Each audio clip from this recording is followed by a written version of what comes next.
Sa bawat tawa, sa bawat tingin, sa bawat sandaling kasama ko siya, alam kong may parte ng puso kong hindi na akin.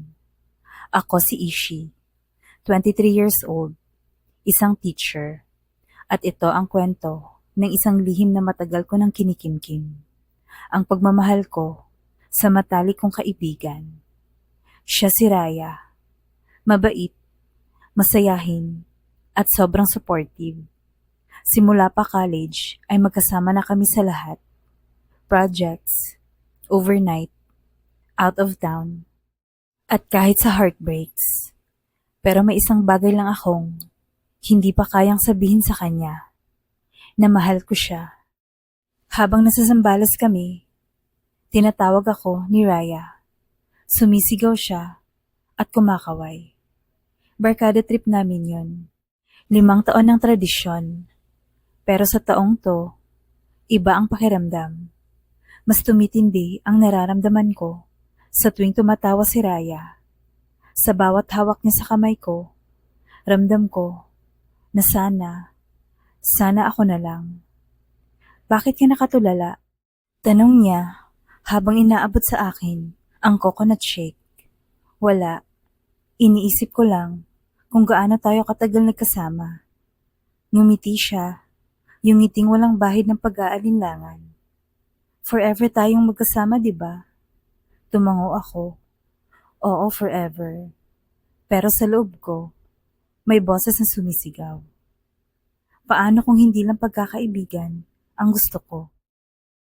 Pagbalik sa city, dumalas ang gabi naming dalawa lang.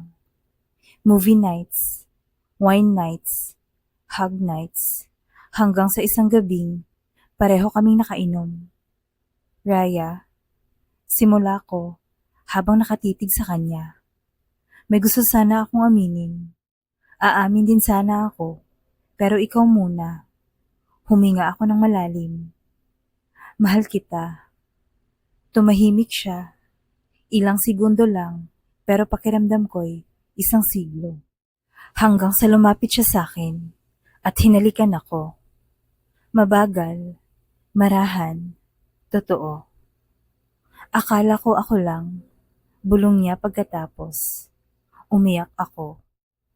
Mula noon, para kaming nasa pelikula. Date sa UP Sunken Garden, late night McDo runs, sabay magtrabaho, sabay matulog. Naging masaya, naging totoo. Hindi na namin sinabi sa barkada agad. Gusto muna namin kami lang muna. Ilang linggo kaming puro ligaya. Hanggang sa isang gabi, habang kasama ko siya sa studio, nag-chat si Raymond. Raymond? Tanong ko. Ex ko. Bigla na lang nagparamdam. Nasa Pinas daw ulit siya. Gusto makipagkita. Closure lang. Medyo kinabahan ako. Pero tumango. Okay, as long as you're honest with me. Lumipas ang mga araw. Napansin kong naging aloof si Raya. Hindi na ganun kadalas mag-text. Palaging pagod o may ginagawa. Hanggang isang gabi, hindi siya sumagot sa tawag ko. Kaya pinuntahan ko siya sa condo nila. Pagbukas ng pinto, nandun si Raymond. Nakatayo siya, hawak ang kamay ni Raya. Pareho silang natigilan. Ishi, simula ni Raya, pero inunahan ko na siya. Huwag ka na magpaliwanag, naiintindihan ko. Umuwi akong luhaan. Sa hallway pa lang ng kondo niya, bumuhos ng luha. Hindi kami nag-usap. Hindi rin siya nag-explain. Pero naririnig ko sa barkada na palagi silang magkasama ni Raymond. Muli ko siyang nakita sa isang bar. Kasama ito. Napaupo ako sa labas. Mag-isa. Umiiyak. Huy, okay ka lang? Tanong ni Bea. Isa sa barkada naming matagal ko nang hindi nakakausap. Inaya niya akong sumama sa gala, sa hiking, sa mga bagay na minsan ay si Raya ang kasama ko. Naging sandalan ko si Bea, pero kahit anong gawin ko, siya pa rin ang nasa isip ko. Pagkaraan ng 2 buwan, nagtagpo kami ni Raya sa isang art exhibit. Ishi, mahina niyang bati. Hindi ko siya tiningnan. Please, pwede ba tayong mag-usap? Para saan pa? Malamig kong sagot. Para linawin ang lahat. Makinig ka muna. Tahimik akong sumunod sa bench malapit sa fountain. Doon, nagsimula siyang magsalita. Hindi ko pinili si Raymond. Nalaman ko lang na may sakit siya. May brain tumor siya. Alam kong mali, pero natakot ako. Akala ko, kailangan niya ako. Pero ako, hindi mo ba ako kailangan? Umiiyak na siya. Araw-araw kitang hinahanap. Araw-araw kitang iniiyakan. Ishi, mahal pa rin kita.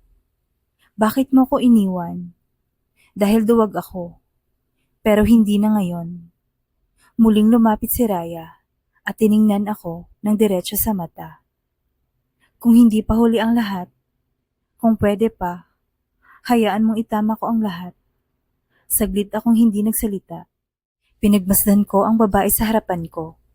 Durog, pero buo pa rin sa mata ko. Ito ang huling beses na sasaktan mo ko. Bulong ko. Tumango siya. Lumapit ako at hinalikan ko siya. Matagal, mahigpit, sapat para punan ang lahat ng kulang. To love is to be brave, sabi ko sa video speech habang nakatingin kay Raya sa audience. Anniversary namin, kasama ang barkada, pamilya at si Bea, na ngayon ay masaya na rin sa bagong girlfriend.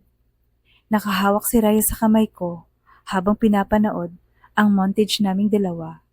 Mula college, sa beach, hanggang sa muli naming pagyakap sa isa't isa. Alam mo ba, bulong niya, kung gaano ako kaswerte. Alam ko, sagot ko. Sabay halik sa labi niya. Walang Raymond, walang sakit, walang takot, pagmamahal lang. Minsan, kailangan nating masaktan para matutong ipaglaban ang tunay na mahal natin. At minsan, kahit gaano kahirap ang daan, kung kayo talaga, kayo sa dulo. Ako si Ishi, at ang kwento namin ni Raya ay hindi lang tungkol sa pag-ibig. Ito ay tungkol sa pagtanggap, katapangan, at pagpili sa isa't isa sa kabila ng lahat. Thank you for watching. Please don't forget to like and subscribe. Bye!